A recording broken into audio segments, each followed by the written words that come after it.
କେମିତି ଅଛନ୍ତି ସାଙ୍ଗମାନେ? ତ ମୋର ଯୋଉ କାଲି ମୁଁ ଘଟଣାଟା ଦେଖେଇଥିଲି ଆପଣମାନଙ୍କୁ, ମୋ ସହିତ କଣ ଘଟିଥିଲା, କେମିତି ଘଟିଥିଲା, ଆପଣମାନେ ଦେଖିଥିଲେ ଝାଡୁ ପଡ଼ିଯାଇଥିଲା, ତାପରେ ବାଥରୁମ୍ ଫ୍ଲସ୍ ସାଉଣ୍ଡ ଆସିଥିଲା। ମୋ ସହିତ ଯୋଉ ଘଟଣା ହେଇଥିଲା ତାପରେ ମୁଁ ଅଧାରୁ ମୁଁ ଭିଡ଼ିଓ କାଟି ଦେଇଥିଲି କାହିଁକିନା ମୁଁ ଡରିକି ବାହାରକୁ ପଳେଇଥିଲି। ତ ଆଜି ମୁଁ ସକାଳୁ ଶୋଇଥିଲି ପୁଣି ମୋତେ ସେମିତି ସାଉଣ୍ଡ ଆସିଲା। ତ ଦେଖନ୍ତୁ ଅବିକା ଯୋଉ ଅଛି ପଳେଇଲେଣି ମୋ ରୁମ୍‌ରୁ। ମୁଁ ଏଇ ସାଇଡ଼୍‌ରେ ରହେ, ମୁଁ ଆପଣଙ୍କୁ କହିଥିଲି ମୁଁ ଏଇ ସାଇଡ଼୍‌ରେ ଶୁଏ। ତ ସମସ୍ତେ ପଳେଇଲେଣି, ମୁଁ ଝରକା ଖୋଲିଦେଇ ଯାହାର ରହୁଛି ରୁମ୍‌ଟା।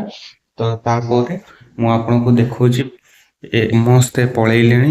ଏସବୁ ରୁମ୍‌ରେ ତାଲା ପଡ଼ିଛି, ଏପଟେ କେହି ନାହାନ୍ତି ଦେଖନ୍ତୁ। ରୁମ୍‌ରେ ତାଲା ପଡ଼ିଛି, ଏପଟେ ଆଉ ଗୋଟେ ରୁମ୍ ଏଠି ବି ତାଲା ପଡ଼ିଛି। ଆଉ ଏ ବାଥରୁମ୍‌ଟା ମୁଁ ଆପଣଙ୍କୁ କହିଥିଲି ମୁଁ ଖୋଲିକି ରଖେ ସବୁବେଳେ। ତ ସେ ସାଉଣ୍ଡଟା ପୁଣି ଆଉ ଥରେ ମୋତେ ଆସିଥିଲା, କିଛି ଗୋଟେ ଚାଲିଲା ଭଳିଆ ସାଉଣ୍ଡ ଆସିଲା। ତ କ'ଣ ମୁଁ ତ ଜାଣିପାରିଲିନି। ତ ମୁଁ ଉଠିକି କବାଟ ଖୋଲିଲି, କବାଟ ଖୋଲିକି ଦେଖିଲା ବେଳେ ସମସ୍ତେ ପଳେଇଛନ୍ତି।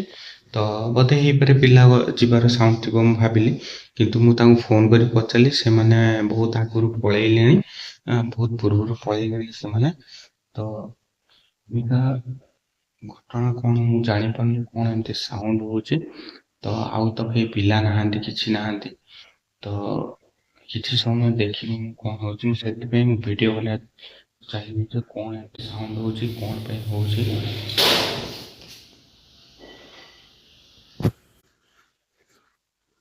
ଝାଡ଼ୁ ପୁଣି ଆଉ ଥରେ ସେମିତି ହେଲା, ଝାଡ଼ୁ ଏଇଠି ଥୁଆ ହେଇଥିଲା, ଆପେ ଆପେ ପଡ଼ିଗଲା। ମୁଁ ଜାଣିପାରୁନି ଏମିତି କେମିତି ହେଉଛି।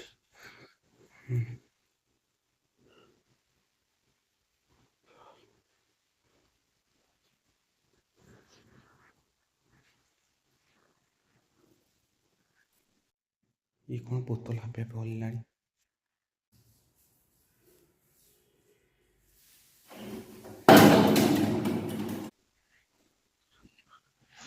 ବୋତଲ ଆପେ ଆପେ ପଡ଼ିଗଲା, କେମିତି ହେଉଛି?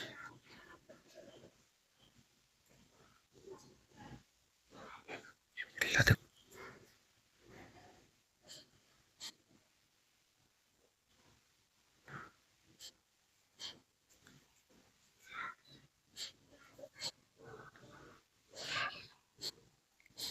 ଆପେ ଆପେ ଦେଖନ୍ତୁ ଏସବୁ କ'ଣ ଘଟଣା ଘଟୁଛି। ଆପେ ଆପେ ବୋତଲ ପଡ଼ିଗଲା।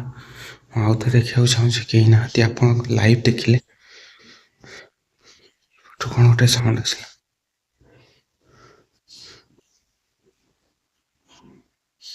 ଆରେ ଇଏ କ'ଣ ରୁମ୍ ଆପେ ଆପେ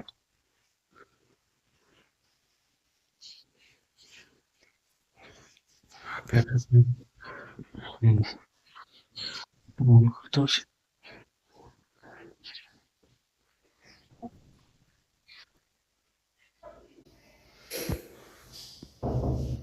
ଏମିତି କ'ଣ ସାଉଣ୍ଡ ହେଉଛି?